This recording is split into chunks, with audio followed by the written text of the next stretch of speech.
ये result sheet थी हमारे पास। इस रिजल्ट शीट के अंदर मुख्तलिफ हमने नाम लिखे हुए हैं, मुख्तलिफ स्टूडेंट्स के हमने नंबर्स लिखे हुए हैं। यहाँ पे सम का फंक्शन आपको बोला था आपने लगाना, और टोटल मार्क्स हमने लिखे हुए हैं। इन हासिल करदा नंबरों और टोटल मार्क्स के थ्रू हमारे पास यहाँ पे क्या कैलकुलेट हो रही है, परसेंटेज।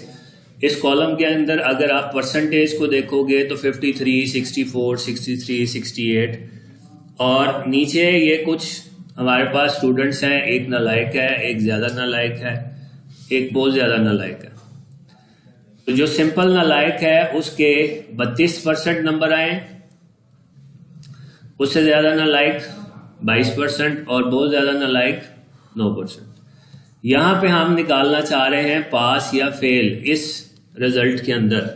तो अभी आपको बताया, इसके लिए हम लोग इस्तेमाल करेंगे इफ स्टेटमेंट का। इफ स्टेटमेंट लगाने के लिए पहले इफ लगाना है, फिर ब्रैकेट स्टार्ट करनी है। परसेंटेज वाला सेल, जो भी आपका सेल होगा वो आपने देना। पासिंग का क्राइटेरिया हर जगह पे मुख्तलिफ होता है। कुछ जगहों पे 33% है, कुछ जगहों पे 40% होता है, कुछ जगहों पे 50% होगा, डिपेंड करता है। तो ये जो 33% है ये हम अज्यूम कर रहे हैं कि जिनके लिए, जिस स्कूल के लिए हम काम कर रहे हैं वहां पे जो पासिंग क्राइटेरिया है वो कितना है, 33%। कॉमा लगा देंगे ट्रू वैल्यू।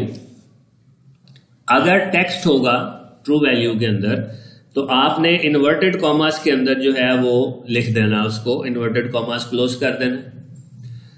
और उसके बाद आपने फॉल्स वैल्यू, कंडीशन अगर गलत होगी तो फिर क्या नजर आना है, वो भी अगर टेक्स्ट है तो आपने उसको भी इन्वर्टेड कॉमास में लिखना है, ब्रैकेट क्लोज करना।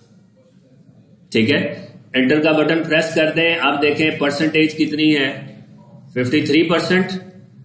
33 से ज्यादा है, सेल में हमें क्या नजर आ रहा है, पास। इसी फार्मूला को नीचे कॉपी कर दें। जब आप नीचे कॉपी करोगे तो सारी परसेंटेजेस जहां जहां पे 33 से ज्यादा होंगी वहां पे आपके पास जो रिजल्ट आपको इफ शो करेगा वो क्या है, वो पास है। और जहां पे वो 33% से कम आ जाएगी तो वहां पे हमारे पास रिजल्ट क्या नजर आना शुरू हो गया, फेल।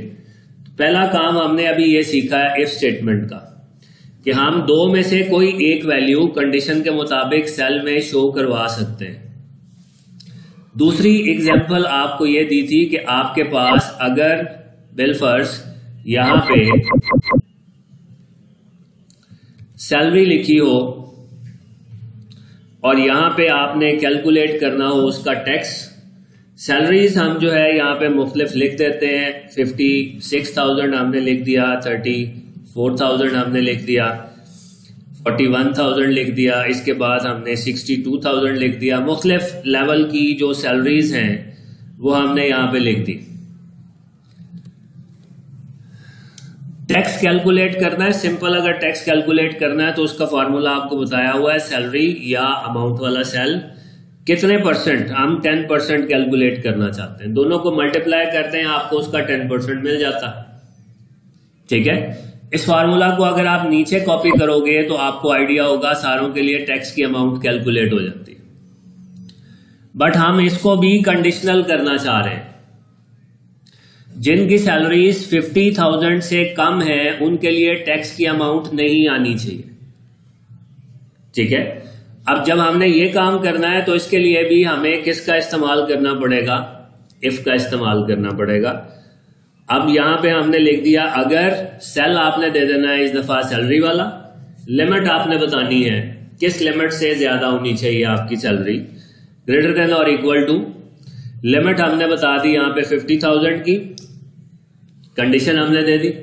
कंडीशन देने के बाद हम यहां पे वही फार्मूला जो हमने पहले लगाया ट्रू वैल्यू के अंदर वो फार्मूला लगा देंगे, मल्टीप्लाइड बाय 10%, 8%, जितना भी आपने करना है वो कर लें, कॉमा फॉल्स वैल्यू के अंदर हम यहां पे क्या पास कर देंगे, 0। अब ये हमारा जो फार्मूला हमने लगाया इसमें हमने इन्वर्टेड कॉमास का इस्तेमाल नहीं किया, क्योंकि आपको इफ वाले काम में जब हमने रिजल्ट के लिए बनाया था पास फेल, उस वक्त आपको बताया था कि जब टेक्स्ट होगा तो इन्वर्टेड कॉमास लगाने हैं और अगर टेक्स्ट नहीं होगा तो फिर इन्वर्टेड कॉमास नहीं लगाने। तो फार्मूला है यहाँ पे ट्रू वैल्यू के अंदर हमने इन्वर्टेड कॉमास का इस्तेमाल नहीं किया, फॉल्स वैल्यू के अंदर भी वैल्यू लिखी हुई है, टेक्स्ट नहीं लिखा हुआ, तो यहां पे भी इन्वर्टेड कॉमास का इस्तेमाल नहीं किया।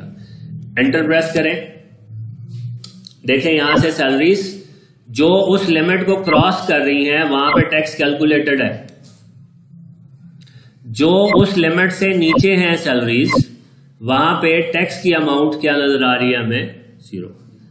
तो याद रखना है इफ स्टेटमेंट के थ्रू आप लोग किसी भी चीज को, किसी भी काम को कंडीशनल बना सकते हैं, चाहे वो कोई फार्मूला हो, चाहे वो कोई फंक्शन हो, चाहे वो कोई सिंपल वैल्यू हो। 2 एग्जांपल्स हमने देख ली। पहली एग्जांपल हमने यहाँ पे पास या फेल की देखी, सेकंड एग्जांपल हमने यहाँ पे देखी एक फार्मूला की जो कि टैक्स को कैलकुलेट कर रहा है, उसके थ्रू भी हमने इफ के थ्रू जो है वो क्या कर दिया है, कंप्यूटराइज कर दिया या ऑटोमेटिक कर दिया है।